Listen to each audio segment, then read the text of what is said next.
ocean once you do figure it out. So if they are looking for the light at the end of the tunnel, it's going to be tough to start now. 10-3 Cloud9 versus the 4-900 Thieves. If we jump into game 4 of the day, picks and bans underway. And as for Cloud9, they have the second easiest strength of schedule remaining in the rest of the split. So they certainly have the ability to run the table, close out, with just the 3 losses, which would put them soundly in second place and have them and their fans feeling confident going into playoffs. Run the jewels. Get them all. Lucian Kindred, the final bans here until we see Cloud9's first pickup. What they feel like is going to be good for today. And it's going to be Nisqy Syndra right off the bat. Hello. Yeah, the blind pick Syndra here coming in for Nisqy, feeling confident against Soligo. I do know that that is one of Soligo's more played champions, certainly something that he had been very confident on. So we did see that yesterday, as you point out. Going to be taking that away, trying to remove some of that comfort from him. And we'll see if Svenskeren and Nisqy want to try to team up and actually focus on him, because this is a guy who's playing his second stage game in the LCS. They have Barons to steal too. That's true. Azael, come on. Alistar looking for the lock in here for Aphromoo. Very well known to the initiation. I wonder if we'll get a cow ball in. Get some Orianna on Soligo here. Get some of the old initiations that we haven't seen in a while. 6 seconds for a second pickup. It's going to be Lissandra, actually, so mid laners will already be matched up here in the beginning of picks. And I think this makes sense for 100 Thieves. For a team that is certainly struggling in the later stages of the game, I think they should be drafting simple win conditions. And a lot of engage is something that makes it obvious how you're supposed to actually play this out, right? With Lissandra, with an Alistar, you have very easy ins to start a fight. That can be their way into trying to close out some of these games if they can get ahead. Possible Cassio hover as they're looking for a jungler, almost replicating yesterday's composition here. They are in the first 2 picks at least. We'll see what number 3 is for phase 1. And we do have to remember that the Aatrox is a flex pick. Licorice, Svenskeren, and Nisqy have all played it. We're certainly expecting Syndra to be mid, but this still could be a flex between jungle or top.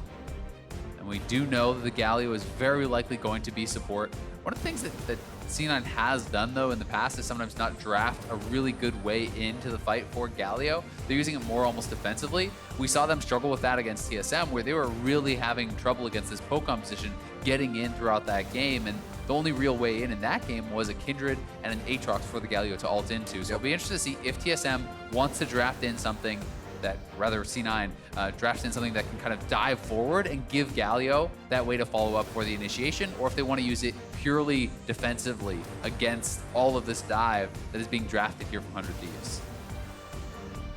Maybe the next few picks, or I should say bans from 100 Thieves will obviously help shape that, but their last 2 picks, C9 will say, hey, we see bangs. I think we actually need this guy to go in. I want to know, I thought it might be the Nocturne actually banned out by 100 Thieves there. And that's just kind of turning out the lights if you get the Galio in as well. Exactly, right? They pick away the Jarvan, so that's one way. They could flex this Aatrox top and put Jarvan jungle. Well, that's gone. Nocturne's gone. So those are a couple more ways in for the Galio if they want to try to dive. So 100 Thieves certainly cognizant of the ways that Galio is going to have to get into a team fight. And they're trying to take them all away. Let's see a Zac. Yeah, I mean, you could still go for something like the Zac. I mean, there's still obviously Gragas. There's a lot of options that they could go for here. Yeah. You could just put this on your jungle and draft something that can dive in for your top lane. We saw Licorice actually have a great game, I thought, on the Poppy yesterday, even taking a solo turret against Impact in that 1v1. They played to that lane immediately, too. It's like, it's not like he's on Poppy, he'll be in the island, and then we'll help him. No, it's like, oh, let's go up, he'll flash stun, and we'll get that lane going right away. They will always play up towards Licorice. There's also options of things like a Kai'Sa. The Kai'Sa, if you can get some sort of plasma out, he can dive in, have the Galio following up on that. I have also seen very killer more people playing Kalista Galio, and that is a very strong initiation where you can throw that Galio into the middle and try to utilize that to play fairly aggressively. I like the multiple initiations. Be like, you jump in, save, throw in. Like, oh, they're just repetitive knockups and bounce house. We have Bang getting his Ezreal, so this should be a great lock-in. They'll have a safe farming lane. He can also put down the plays if he wants to, knowing that champion inside and out. Now, this is where we're seeing if Cloud9 is actually going to place these champions. We should get an idea with these next few picks. Yeah, we definitely will. And 100 Thieves are going to have very likely the counterpick for top for Ssumday. It's possible that they could put Jarvan up there, or even Lissandra theoretically, but I'm expecting it to be a top lane counterpick here for 100 Thieves. Corki coming through. Very interesting. So that's very likely a bot lane Corki actually here for Sneaky to be paired up with that Galio. So it will be Aatrox top, Sejuani in the jungle. How about a package engine? Corki as well, yeah. This is my only concern from C9 is I think they drafted way too much magic damage. Corki is almost purely magic damage. It's about 90% with the passive making 80% of your autos deal magic damage, and then most of your spells are magic damage there as well. The only physical damage they have is the Aatrox, which is not someone who can really threaten tanks as well as some of those squishies. So there certainly is the potential to build a lot of MR. Ssumday did not go for something that is going to be a magic resistant stacker like a pure tank for that 1v1. He is going to be grabbing the Vladimir instead here. A lot of dive, a lot of team fight from 100 Thieves. We'll see if this magic dependency kind of comes to bite C9 in the butt at all, as Banshee's Veil, Hex Drinkers, all these sorts of items are going to be so effective against this composition. Ssumday first play on that Vladimir as well for this spring split. #1 in CSD at 10 at 7.1. So he's going to want to stay in the side lanes, own the side lanes, stay away from this Galio composition at Cloud9. We'll see how they can do it. Azael, you already talked about a few of the things you were worried about in the comps. What else are we seeing here that like 100 Thieves needs to do in the beginning of the game to find the win against the composition like Cloud9's? I mean, I think we want to see Onda kind of paired up. I think especially with Soligo, that seems like a very strong lane to try to attack here. Lissandra plus J4. If you can get the advantage in the mid lane against Nisqy, pushing him in, then you can start roaming across the map as a squad. Even if you can't actually kill Nisqy, you can all of a sudden have the Jarvan and the Lissandra showing up in a side lane, trying to create advantages there. And then for them, you know, we've seen they've had good early stages of the game, but they need to be able to close out. They need to be able to bait around objectives, force team fights, and try to create action on their own terms. All right, we're about to be into the match, Cloud9 versus 100 Thieves, and we are on to the Rift. We'll see if 100 Thieves can get something going, kind of start that fire under them as these last few weeks of the spring split are upon them. And honestly, it's been just such a disappointing split for 100 Thieves. When you look at expectation versus result, they are, I think, probably the team that is farthest from where people thought they would be at this point, right? Agreed. A lot of people were saying, okay, for sure top 3, top 4 at worst, but we had people predicting as high as #1 as champions, as people who would be up there with TL. Instead, they're sitting here at the bottom of the standings and really look like they are not having that week-to-week improvement. So 100 Thieves certainly need to try to pull things together because there still is a lot of talent on this team. Ssumday individually has been incredible. You know, Soligo is a new talent, but certainly very strong in his own right. Absolutely. And a quick sideline report. See how Cloud9 feels coming into this game.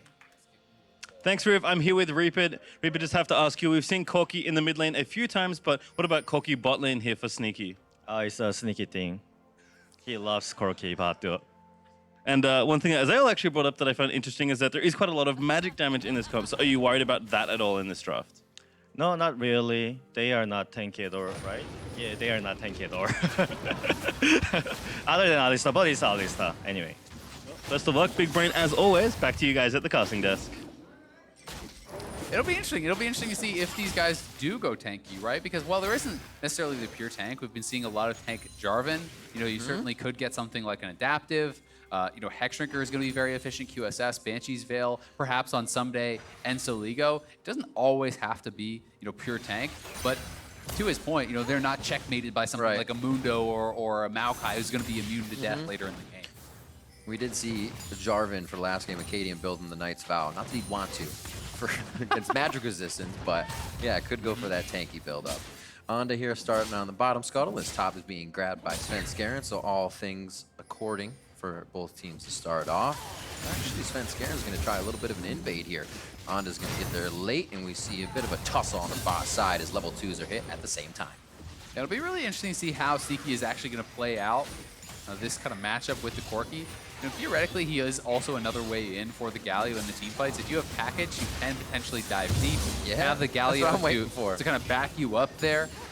Svenskeren can certainly try to be diving into the middle here on the Sejuani also, and you know, looking for that Galio backup. But C9 certainly are heavily favored here, and Onda is coming mid. This is a low mana Nisqy. Ring of Frost hit, gets the cleanse out immediately, and they're just going to use Onda's pressure there so he can stay aggressive in the jungle.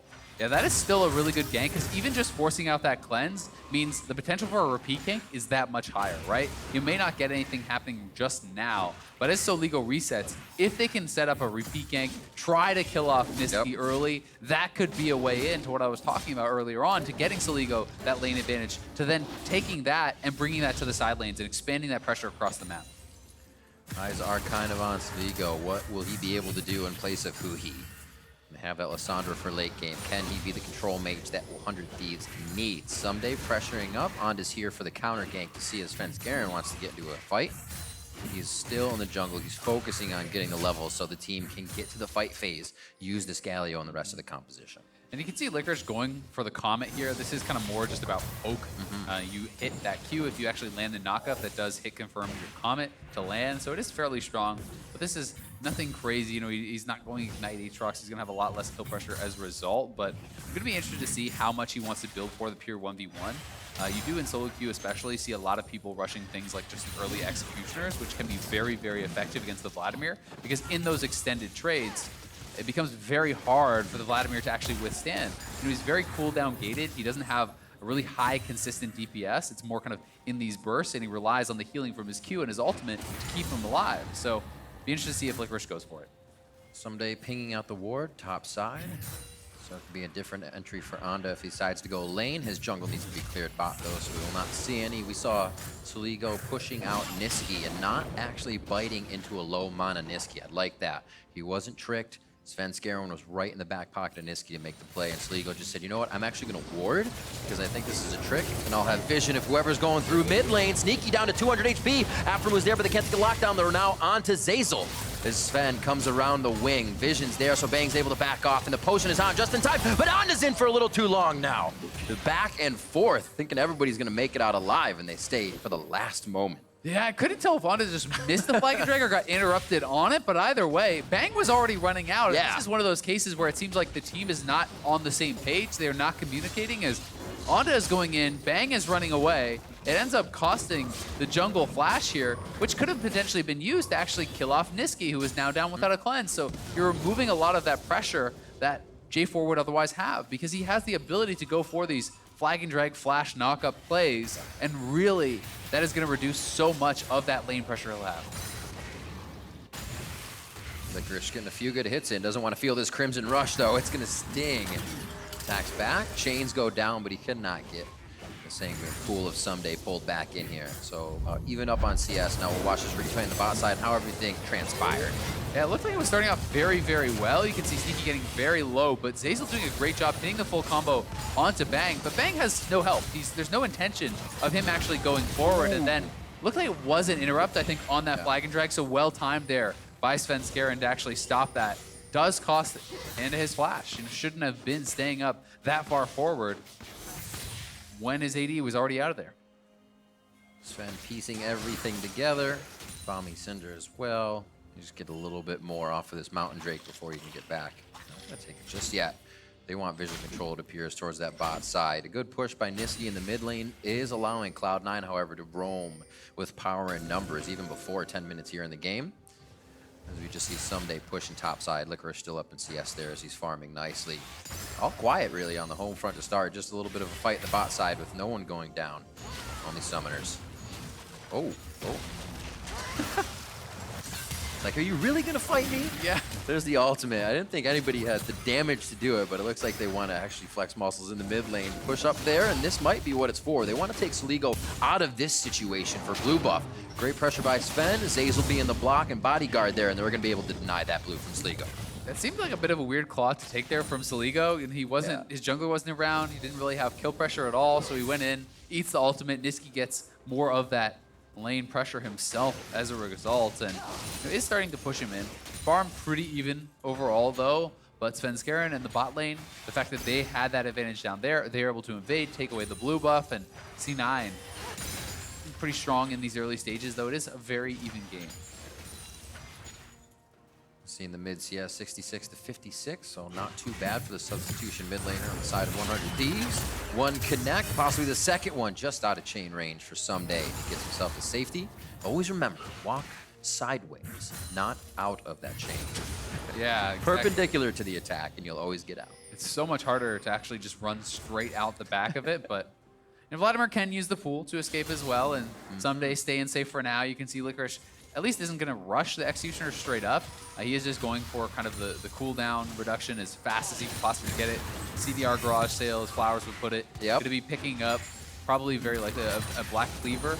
You have that plus the Call Fields, and very likely you do get Transcendence out of Sorcery. That puts you at your 40% CDR, and that is where you really can start ramping up how often you're using the Qs, the dashes.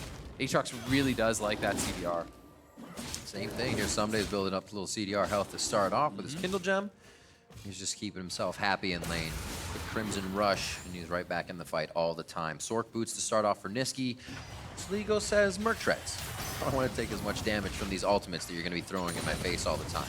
Yeah, and there's so much CC coming out from this Cloud9 composition. When you think about it, if Soligo, who's not playing Cleanse, mind you, gets hit by a Scatter the Weak, into a Svenskeren ultimate, into a Galio taunt, there's all these things. So he wants to make sure that he's not going to get locked down before he has a chance to use a self-ultimate, or perhaps later on, a Zhonya's when he picks up that item. So certainly is, I think, a worthwhile buy against this Cloud9 comp.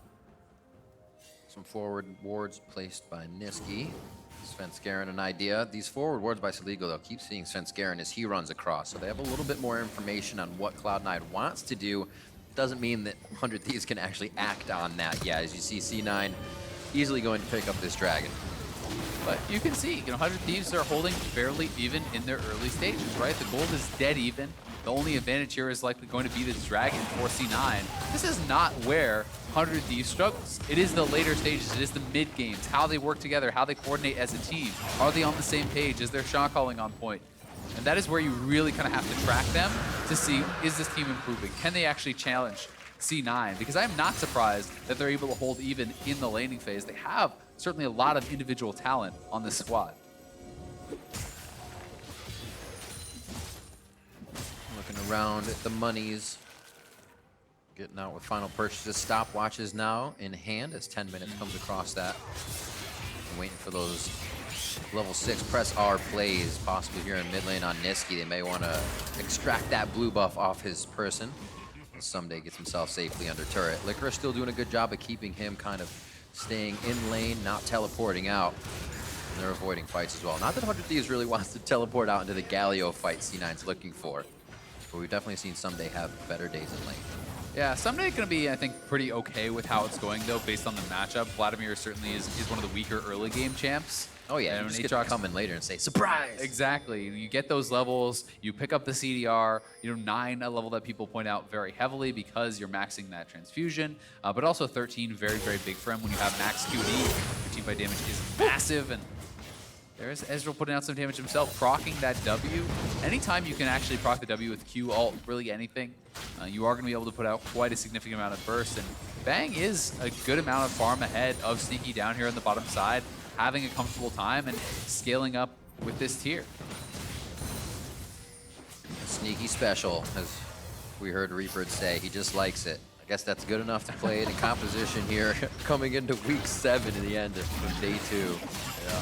Rift Herald here for Svenskeren and Cloud9 onto just on the other side of the wall. They may kind of go back and forth, but a good inside track by Nisqy. He'll stop Soligo, also low on mana in that mid lane. Who's going to really go for it, though? No push here from Licorice just yet. Not seeing anything in the bot lane, but a fight. Sneaky's going to stay alive on this one, and even with the Ignite down, Zeyzal has to be careful.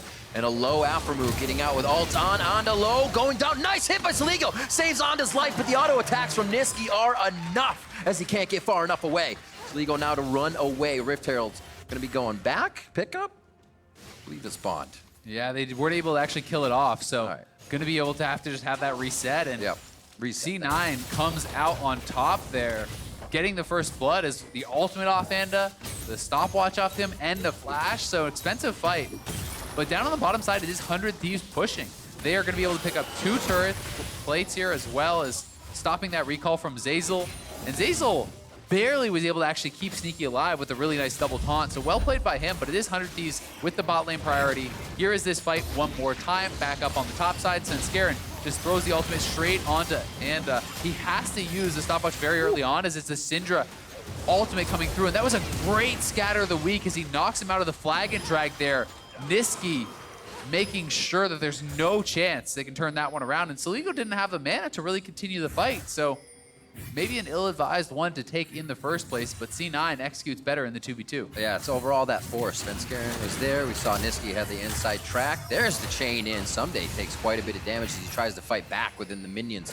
Has to skirt out quickly and heals back up with a transfusion. Now we're getting a little heat under ourselves with the fights back and forth. We get one mid, we've got one bot, and Ssumday and Licorice will not stop throwing punches in the top lane. Back to that Rift Herald though, Svenskeren feels they could pull another fight off and see if 100 Thieves will bite. And I think he's certainly right. You know, they could try to do this once more. They have the pushing top lane, mid lane is pushed in as well, so you know, the only thing is if extra members come around here, but Ssumday getting chunked pretty low. You can see Aphromoo is roaming up, so we'll see if they expect him. There's the headbutt, locked down quickly by the ultimate. Zeyzal. Aphromoo took that glacial prison immediately. Teleports coming in now from Ssumday as they try to get in. Actually, that's going to be Ezreal, I believe. Yeah, Bang's in the fight now. True shot barrage right off the start as they lose Anda. And it is not going to be quick enough for Bang entering the party. Nobody stays for the rest of the fight. 2-0 now for Cloud9. Yeah, Anda goes straight in and just dies immediately. Didn't have the stopwatch or flash off the last fight. Sneaky's going to be able to have some free time in the bot lane to shove in here. And C9 again winning out on this play. Aphromoo's ultimate down just after that last fight, and this could be another pickup on the cow that could take him down. A good hit, Ring of Frost by Soligo to save his member, and now Bang's gonna be there for help. Things are really touch and go right now as 100 Thieves can get a little ground on the map, but they're losing more ground than not. Yeah, good peeling from Soligo to keep Oh, Bang! Into the bottom side of the fight, it's able to take down Nisqy. This is a big fight here for 100 Thieves if they can keep it in their favor with Bang healthy. Another kill coming through for Soligo, and now they're on to Ssumday, or on to Licorice, I should say. And saving him, Ssumday now healing himself back up. Licorice is going to go down. Bang's in the middle, trying to get some more shots forward. And Soligo will not follow the claw into the fight. A back and forth, but 100 Thieves, very nicely done. Yeah, Bang just popping off there. Are they not going to try to defend the eye? I think they can stay around. Cataclysm onto Zeyzal. Defending the eye would absolutely be huge. It's around 40 seconds that it stays, so they do have to wait. And we'll have to see if we have running in here from Sneaky to try to pick that one up. Looks like he's going to fall back, and they'll be able to protect. Yeah, and if they don't get this, they certainly lose very heavily out on that play. It does despawn, so C9 just losing a bunch of kills, not able to actually pick up the Rift Herald Eye either. Svenskeren did try to go and grab it, but did get taken out. Here is this play one more time, and this is Bang as he is popping off in the team fight, jumps over the side, kills off Nisqy, in onto Svenskeren. Look how close he was. The corpse is basically touching it, but that's a ghost, buddy. You can't pick it up. And then the timing on this Licorice kill is just insane. He goes down right as the passive expires from that ultimate, so not getting the revive, does fall down, and even Zeyzal dying in the act of trying to grab that Rift Herald Eye. So 100 Thieves getting a lot out of that. Almost 2,000 gold ahead. Significant advantages here now in mid and bot. You can see those bounties stacking up for these guys, looking pretty strong across the board.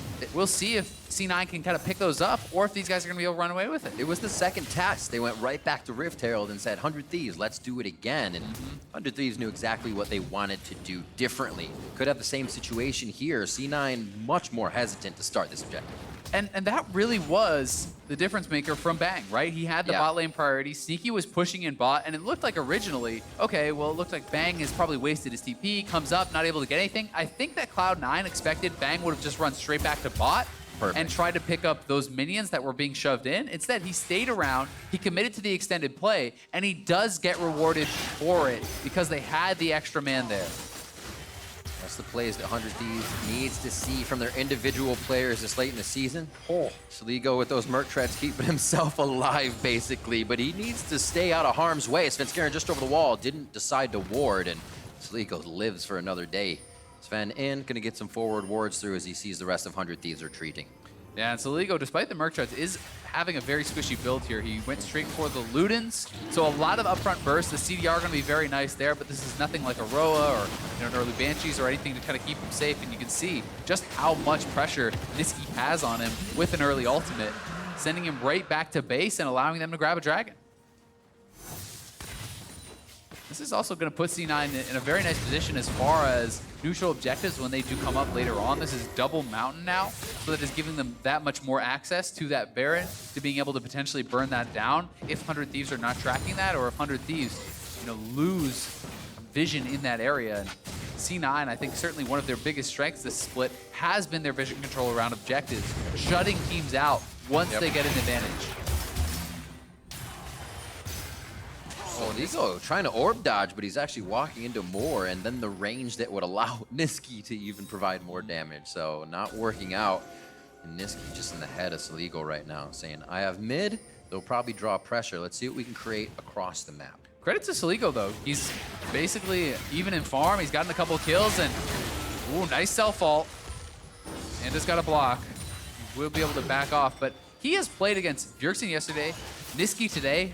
Not easy opponents for your debut weekend here in the LCS, and he has not looked outclassed. I mean, he's playing quite well. Yes, there have been mistakes, but this is a very young player, making his debut on the LCS stage, and I think he's had an admirable performance, everything considered.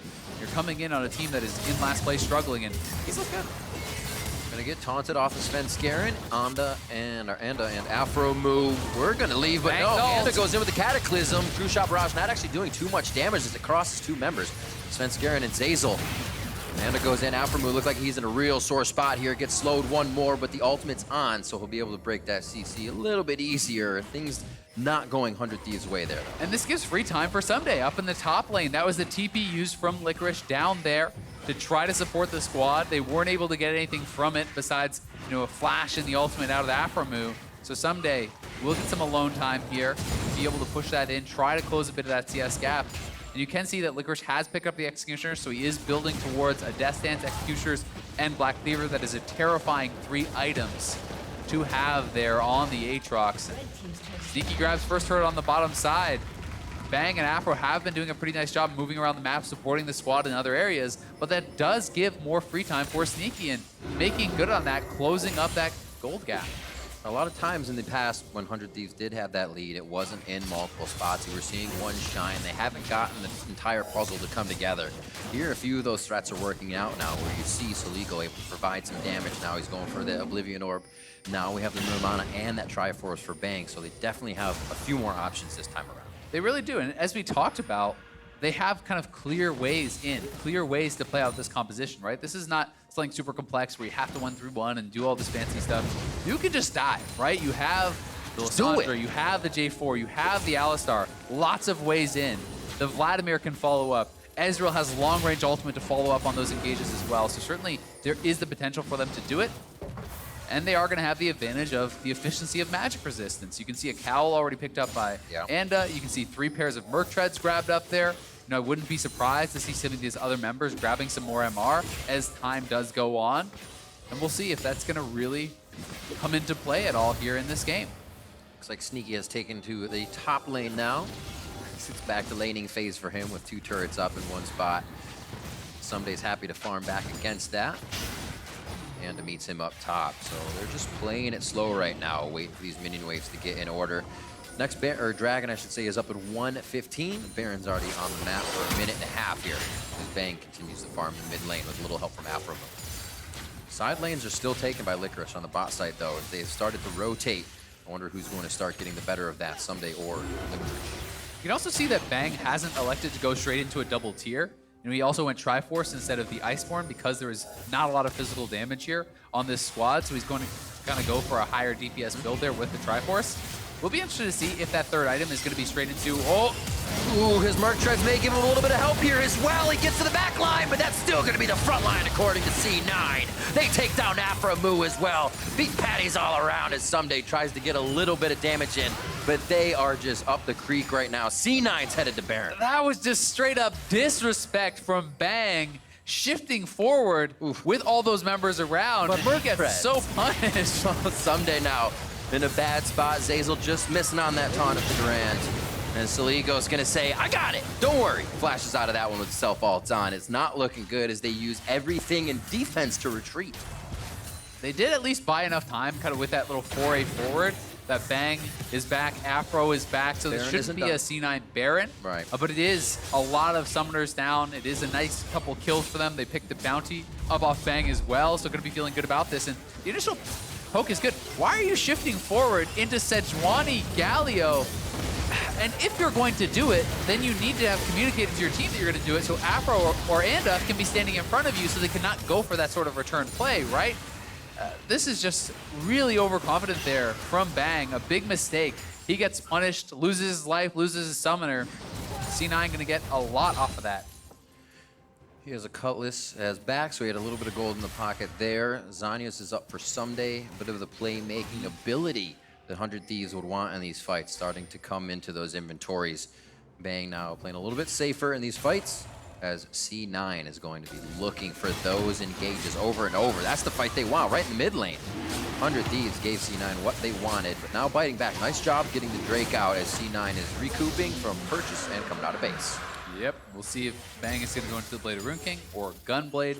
I think probably we'll see Blade of Rune King this game as they're... Without the sword boots? Yeah, and there's also just a lot of kind of tanky members, people with a lot of HP that are going to be in the front. There's going to be this Galio, the Sejuani, as well as the Aatrox who's going to be building up some HP that you're going to have to deal with. So we'll see if that is going to be his choice. But on the other hand, Gunblade certainly can result in more burst if you feel like you can kind of thread those shots through and get onto those squishy members. You do have more kill potential on them. Quick true shot check. Everything is in order. Nobody's doing Baron right now. A few wards getting pushed up. Looks like we have Licorice doing some pink ward duty over towards Dragon. So the river is now being cleared. 100 Thieves is being pushed back on their own side of the rift only now. They don't have much forward vision. And if you look at this top jungle here for them, you can see how much Anda getting jumped on quickly. That's the vision we're talking about.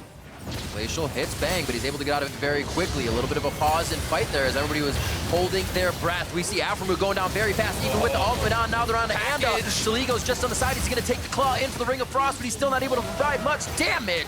And they are just dropping 100 Thieves left and right, turning upside down, shaking out the lunch money. Ssumday's the last one left. He's going to be trying to do his damnedest under the turret, and it's not going to be enough. Sanguine Pool, but that's all he's got left. Sneaky flashes forward, and that's the ace for Cloud9. Sneaky getting the delayed Quadra there. 4 kills for the Corki. They're going to be straight to Baron.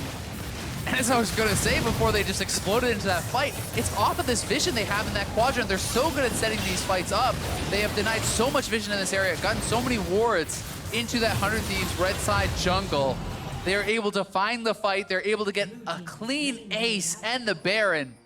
And 100 Thieves, that may be the straw that broke Camel's back here. As in goes Anda. He's trying to fight for this vision, but he just gets found out. Svenskeren again. Nice ultimate onto Bang, catching him again.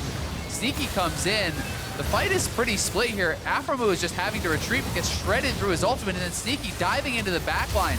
Bang and Ssumday are not by him, so there's not really a lot of threat onto Sneaky, who's going to make this aggressive play. They're able to clean up Soligo, and Licorice has been buying so much time on the Aatrox with this Death Dance, with his ultimate, tanking up a lot of damage and allowing Sneaky to pick up this delayed Quadra there on the Corki. Coming out of base, 5 lumps and the broken back. Just 5 quick hits. 9-4 here. It's 27 minutes is coming up onto the clock with a 5K gold lead in favor of Cloud9. Yeah. It's going to get bigger too. It's very hard to actually defend these waves, right? C9 going a 4-1 split here. Aatrox in the mid lane, shoving up those waves. And he's playing it very safe because he knows if people don't show to defend this, they can just get the inhibitor tower for free. 100 Thieves not even going to be there to contest whatsoever.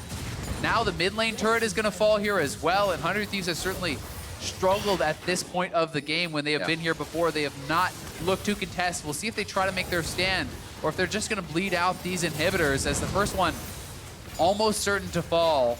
Second one is going to be starting to get pressured here as well. The critical decision making. Do we watch it go down? Do we take it right before it goes down? When do you take the perfect fight? How much can you give? That's a question they have to ask themselves here, as they're actually moving forward to poke away at the Nexus turrets. You know, 100 Thieves have got to kind of pick their moment here. They may just lose the Nexus turrets. An interesting fight. Ssumday and Licorice in a 1v1, Triple a 4v4 cannon. inside the base. 3 cannons on the outside. Zeyzal kind of trying to body block here as Bang's Mystic shots are coming in. Now they have different attention on the Siege minion, so it won't keep taking that same turret down. But it is one Nexus turret down and now another inhibitor turret. Soligo low, put the self-ult down. Aphromoo looking for a way in from the side, but he cannot. He just retreats. Now he may have the back line in his eyes, but Nisqy staying just out of range, and they're able to fire in the damage now from the outside. Nisqy going low. Bang can only hit the true shot barrage. The Mystic shots are just missing as Cloud9 is able to dip and dodge past the damage of 100 Thieves. Eyes are on that last Nexus turret, and it looks like C9 might be here to stay with Licorice teleporting back in. Yeah, I think he's going to TP back in. They're just going to go for a straight up end. 100 Thieves waiting too long to try to take that fight and not able to find it. So C9 looking like they're going to close this one out, Riv. They're going to push themselves forward 11-3 in their record book as they take down Aphromoo to pad the stats just a little bit more. 28:30 on the clock here as C9 skirts around Bang, making sure he can't get the KDA, and Cloud9 take down 100 Thieves. Very clean finish there from Cloud9 once they had the advantage. 5-for-0 fight into Baron, into just ending the game. And 100 Thieves, the mid and late game woes continue, but Cloud9 gonna cruise to an easy win here in 28 minutes. And they look good. They're locking in that spot for the top 6 as well. Cloud9 feels very good coming out of today. And as Reaper, super happy. They weren't tanky. It's okay. That's what he said. It's fine. It was true. They never got tanky. They, just completely kind of fell apart in that one fight around the mid lane. Bang certainly a couple errors getting caught by that Sejuani ultimate a couple times, put them in a bit of a rough spot. Final team fight there was not close whatsoever. 100 Thieves as well, trying something new this week, coming in with Soligo, as we were saying before, performed well against the options he was put against in TSM's Bjergsen and Cloud9's Nisqy. The mistakes that he did make were kind of, you forced his ultimate out, so the pressure was lost. It wasn't the lane mistake, it wasn't kind of the overall mistake, it was that small one where his pressure of an ult or an ability down was what Cloud9 preyed on. Yeah, definitely the case. I think that the problems are kind of looking the same for 100 Thieves, where their early game looks fine, right? They're able to hold even. They actually had some advantages. Their bot lane was winning. Mid lane was sitting at 2-0-2 or something like that. He was even in farm as well. They're looking good, but when it comes to actually coordinating for the team fight, coordinating for the objectives, the team is almost always on a different page. Right. They're never seeming to be able to pull that together. And a team like Cloud9 is going to be able to punish those missteps so effectively because their communication, their coordination really is on point. That, I would say, is the strongest part of that Cloud9 team. And they were really able to demonstrate it here against 100 Thieves. Absolutely. Even faltering on the second Rift Herald attempt where 100 Thieves, we saw Ken instantly reassess the situation and say, we need to take this into our advantage, find a way to win it. That's there for them. It's not consistently there for them, and that's definitely what needs to be built from. We said coming into this game that their expectations for this split were much higher, so people are really expecting more. Cloud9, however, hitting those marks and riding on Cloud9. For more on that win, Pastry has got the Cloud9 bot laner for an interview. Thanks, Riv. I'm here with Sneaky, and I've just been informed that Cloud9 have now locked playoffs. Congratulations. How does it feel? Pretty good. I still want to get top 2, though. Makes sense. Now, right after the game started, I had a quick chat with Reapid, and I asked him about Corki bot lane. I said, usually we've seen it mid, but why in this case? And his only response was it's just a sneaky thing. Could you elaborate on this at all for me? I've just been playing the Corkster bot lane for a bit. He's pretty fun. I don't know, you normally wouldn't think he doesn't work that well bot, but with the buffs they did to his rockets, like a lot of patches ago, he actually hurts a lot. Like, you can actually just two-shot people, but no one really plays it right now, and I've been trying to make it work for a while, so I guess that's why he says it's a sneaky thing.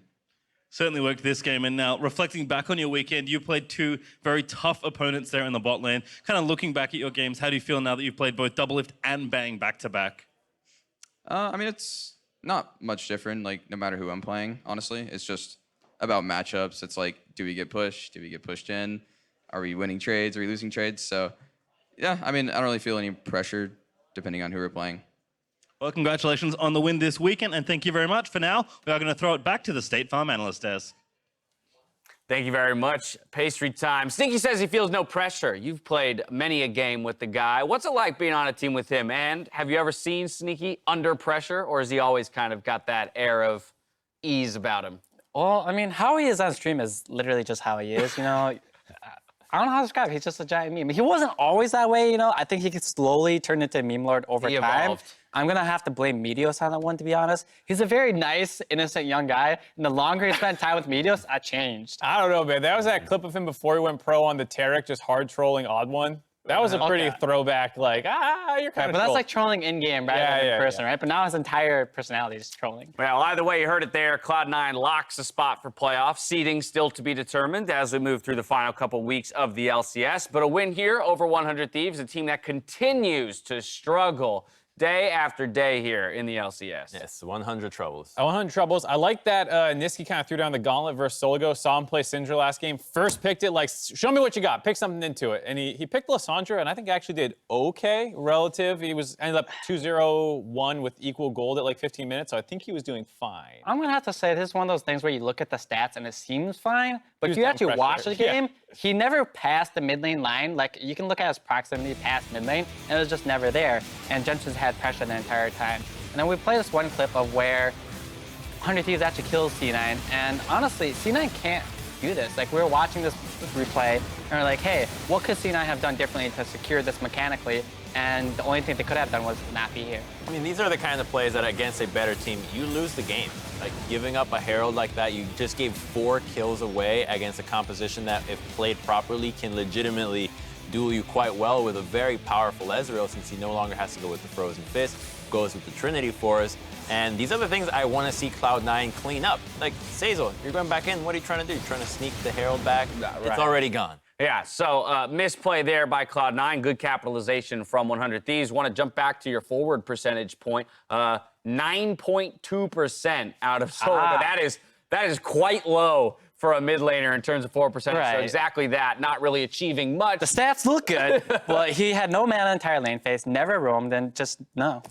It's a bit of a self-counter pick. I mean, Syndra is always good into Lissandra, and you don't get killed ever as Lissandra because you always just ult if the Syndra ults, but you also don't win the lane phase. But I think it was the team comp pick where he's like, I'm going to engage and dive backline with Vlad. And you saw it work out that one time there. The problem is 100 Thieves late game is non-existent. Liss is kind of the beta pick. You go in like, you know what, I'm just going to go help with the team. I'm not going to try to win with the lane. All I'm saying, Syndra, go Ziggs, okay? Ziggs can deal with the Syndra. You push from far away. You're not going to hit a better push percentage, but at least you're dealing with the wave, You wanted him and to you're pick Ziggs endlessly into wave Syndra? clear. Why? Just try it out, been man. playing Overwatch too at much. this point, He's been playing too much Overwatch. At this point, what are you gonna do? 100. It seems like nothing they're doing is working. At least with Ziggs, you're literally wave clearing forever. It's gonna be so much harder to defend, for the enemy to dive you, to take your turrets. You know, try something new at this point. I don't like what A good champion might have been Orianna. I don't know about Ziggs, but you know.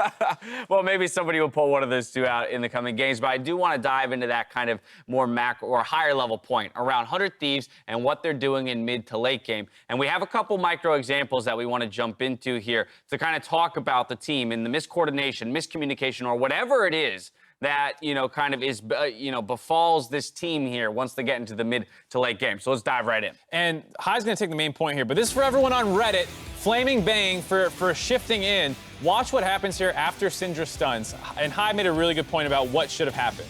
Right, so you're obviously going to question mark the Ezreal that E's forward. However, top tier players know how to bait out skills and start good fights. So once Syndra missed her E, you saw Bang E forward. Now the only thing that really needs to happen here is for Aphro to W away Nisqy. If he does that, then you have 2 tanks going on to the AD carry and the jungle alert. There's no way they win that 2v2. So had Aphro just done something different here, this could have been a really good fight for 100 Thieves. And instead, it turns poorly because you see Syndra just walk up and just kill the Ezreal. His threat assessment is way off. The Sejuani has already ulted your Ezreal. He's not going to do much else the rest of the fight. Right. Go on the guy with all the damage and protect him. And then, like I said, you baited out Sejuani's ultimate. Now you have more pressure to fight for vision and He stuff. built Merc Shreds too, so it would have been even better for the Ezreal. Just tank that out, probably can survive, has flash, has the shift later on. It's it was just the right move, actually. Right, and it, of course, can be difficult to pinpoint exactly whose fault it is in those situations because we don't know how much lead time Bang gave in terms of awareness for, hey, this is an aggressive play I might make. But as you're mentioning there, your threat assessment as a pro player, as a top support in the league, should be adequate enough to know this CC, massive CC spell has already been used, so there's very little threat coming from that direction. Let me zero out or remove the possibility of damage coming from the Syndra. Let's now jump forward to our next replay here. We're going to set it up quite similarly. Again, Bang, with an aggressive position, is going to maybe now put Aphromoo in a position where he thinks he has to do more than in actuality he should. Right. In this scenario, you see 100 Thieves getting caught out, so you see Jarvan EQing out. At that point, you should know that the team, or the entire idea of the team, is to disengage. So you see Anda running away. Bang gets caught here, yes, but he's perfectly fine. He's safe. But then look at Aphromoo again. It's the thing where Lissandra's nowhere in range to actually help contribute into this fight, and you're going to get collapsed on. And yeah, maybe Ssumday could have tried to go over the wall with you or something, but you're going to be putting your team in such a bad position from that point forward. It's only Aphro that goes over the wall, and then here comes the Aatrox, here comes the Corki. And everyone else gets baited. They're thinking, well, Aphro went in, we might as well try to engage and save this play, but the cooldowns have already been burned. Soligo roams down, it's too late, and it's just one play snowballing, pooling to the other, and it's just so hard in these situations for you to tell yourself, one of my teammates messed up, I'm gonna just let him die and look like a complete buffoon. But then it just starts snowballing and everyone looks bad. Right, this turned into an ace plus a Baron off the back end of it again, so just to your point, one little minor mistake when you try to overcompensate, overcorrect for it can just massively snowball to an even bigger one and then ultimately lose you the game. And so just a little bit of a dive into what we think is going on with 100 Thieves, or at least what we would want to see cleaned up. These kinds of moments, when you get to those 5v5 skirmish phases, you need to have cleaner, crisper decision-making around target prioritization, when to fight, when not to fight. It's all the stuff they used to be good at. They used to be good at the mid to late game team fighting and macro plays, and that seems to have completely gone out the window. Final point. Not to toot our own horn. I think this is a really good segment, educating people, being like, hey, this is what's going on. This is how they should be playing. Knowledge. It's easy to look bad as the ADC who's Eing in, but if the team support isn't there, then it's not entirely your fault. After the break, Kobe gives us a rundown on what makes non-marksman bot lanes work ahead of Clutch Gaming versus CLG. So you